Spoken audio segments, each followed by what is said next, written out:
प्यारे दोस्तों, एक कौवे ने बताया कौन सी औलाद माँ बाप के त्याग और बलिदान को भूल जाती है और जब उन्हें उनकी सबसे अधिक जरूरत होती है तो उनके कर्ज को भूलकर उन्हें बेसहारा छोड़ देती है। प्यारे दोस्तों, कहानी बहुत ही इमोशनल और दिल को छू लेने वाली है, इसलिए आप सभी से मेरा अनुरोध है कि आप कहानी को शुरू से अंत तक ध्यानपूर्वक सुने। तो चलिए कहानी शुरू करते हैं।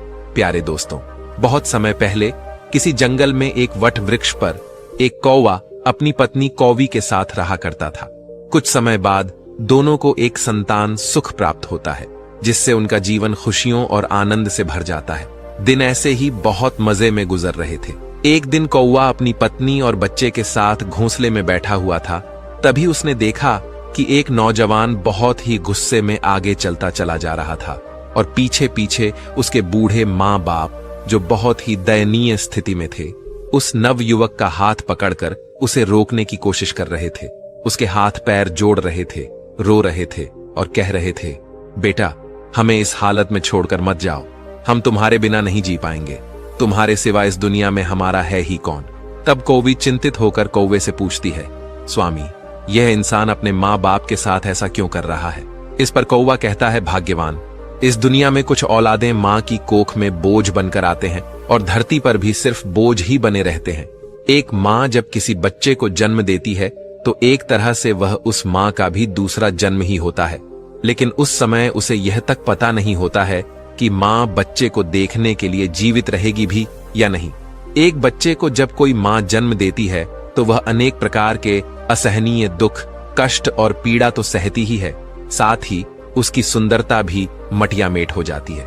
लेकिन उस वक्त उसकी सबसे बड़ी सुंदरता और खुशी सिर्फ उसकी संतान होती है। और जब बच्चे का जन्म हो जाता है, उसके बाद दुख और तकलीफ उठाकर जीवन भर उस बच्चे का पालन पोषण करती है। अपने हिस्से की सारी खुशियां, सारा सुख अपनी औलाद पर न्योछावर कर देती है। घर में भोजन कम है तो स्वयं ना खाकर बच्चों को खिला देती है। औलाद को कोई दुख हो तो माँ बाप का कलेजा फट जाता है। अपनी औलाद की खुशी के लिए वे हर दुख तकलीफ सहने को तैयार रहते हैं, उसके खुशहाल जीवन की कामना करते हैं। एक माँ बाप संसार में जब तक जीते हैं तब तक अपनी संतान का ही भला चाहते हैं, लेकिन अगर वही संतान बड़ी होकर माँ बाप को भूल जाए तो उस संतान को आप क्या कहेंगे? ऐसी संतान केवल माँ बाप के लिए ही नहीं बल्कि इस दुनिया का बोझ है। ऐसी संतान इंसान के रूप में शैतान है। मेरे हिसाब से ऐसी औलाद बोझ के अलावा और कुछ नहीं है। इनका स्थान एक तुच्छ कचरे से ज्यादा नहीं है। इसी तरह एक पिता का भी त्याग उसके बच्चे के लिए अद्भुत होता है। वह मेहनत मजदूरी करके, दूसरों की गुलामी करके, दुख तकलीफ उठाकर, अपना पेट काटकर अपने बच्चों का भरण पोषण करता है, उनकी शिक्षा दीक्षा कराता है, कामयाब बनाता है, उनके उज्जवल भविष्य के सपने देखता है, उनकी तरक्की पर खुशी से फूला नहीं समाता, उन्हें अच्छा करते देख गौरवान्वित होता है। वह अपनी संतान और अपने परिवार के लिए अपनी पहचान तक मिटा देता है। अपनी संतान की खुशी के लिए खुद को किसी भी समस्या में झोंक देता है। अगर वही संतान आगे चलकर उसे भूल जाए, उसे पहचानने से इनकार कर दे, तो उस संतान को आप क्या कहेंगे? आगे कौवा कहता है, भाग्यवान आज का मनुष्य इतना स्वार्थी हो गया है कि वह अपने स्वार्थ के लिए अपने माँ बाप को उनके जरूरत के वक्त पर पूरी तरह से भुला देता है। वह उनके ममता, संघर्ष और कुर्बानी को नजरअंदाज कर देता है। ये बात मैं तुम्हें एक बहुत ही महत्वपूर्ण और दिल को छू लेने वाली कहानी के माध्यम से समझाता हूँ कि कैसे एक बेटे ने अपने माँ बाप को उनके जरूरत के वक्त पर भुला दिया और उन्हें नजरअंदाज कर दिया। इतना ही नहीं, उन्हें अपमानित करके घर से धक्के मारकर बाहर निकाल दिया। प्रिय, आज की कहानी मनुष्य की घटिया मानसिकता को उजागर करती है। एक समय की बात है, किसी नगर में ध्यानचंद नाम का एक गरीब व्यक्ति अपनी पत्नी माया के साथ रहा करता था। उनका रमन नाम का एक बेटा था। ध्यानचंद अपनी पत्नी और बेटे के साथ एक छोटे से घर में रहते थे। वह नगर में रिक्शा चलाकर अपने परिवार का पेट पालते थे। बेटा स्कूल जाता था और ध्यानचंद शहर में रिक्शा चलाकर घर का खर्च और अपने बेटे के स्कूल की फीस भरते थे। उन दंपति एक ही बेटा था, इसलिए वे कुछ भी करके उसे पढ़ाना लिखाना चाहते थे।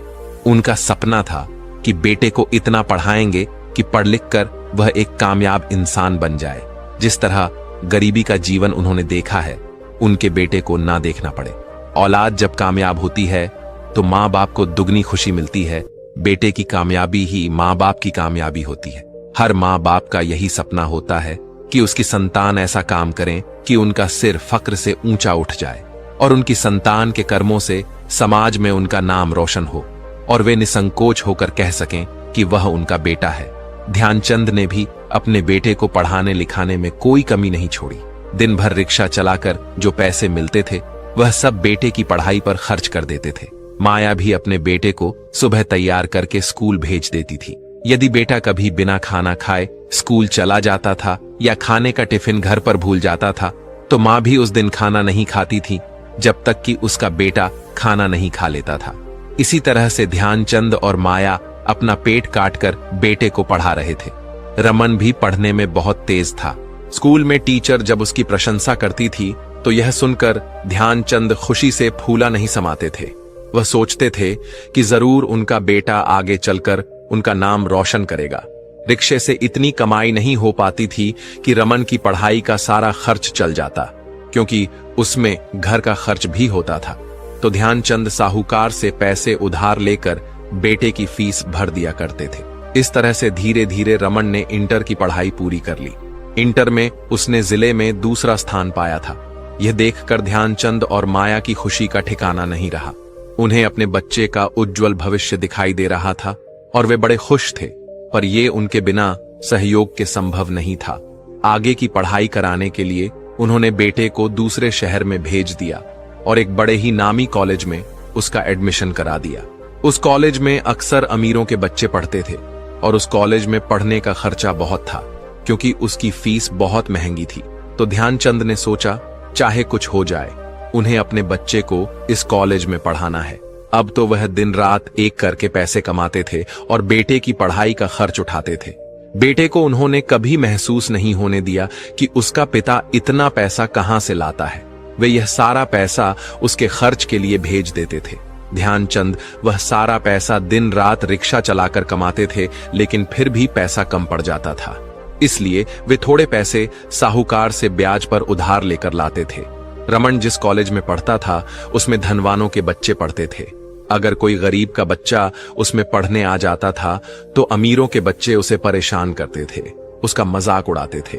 कहते थे, तुम कहां हम लोगों की बराबरी करने आ गए? तुम लोग गरीब हो और गरीबों को इतने ऊंचे सपने नहीं देखने चाहिए। प्यारे दोस्तों, एक दिन रमन अपने दोस्तों के साथ बैठा था। उसने देखा कि एक गरीब लड़के को स्कूल के कुछ बच्चे परेशान कर रहे थे। वे उसके साथ मारपीट कर रहे थे और वहां से भाग जाने का उस पर दबाव बना रहे थे। तब रमन ने अपने पास बैठे एक लड़के से पूछा, दोस्त, वे कई लड़के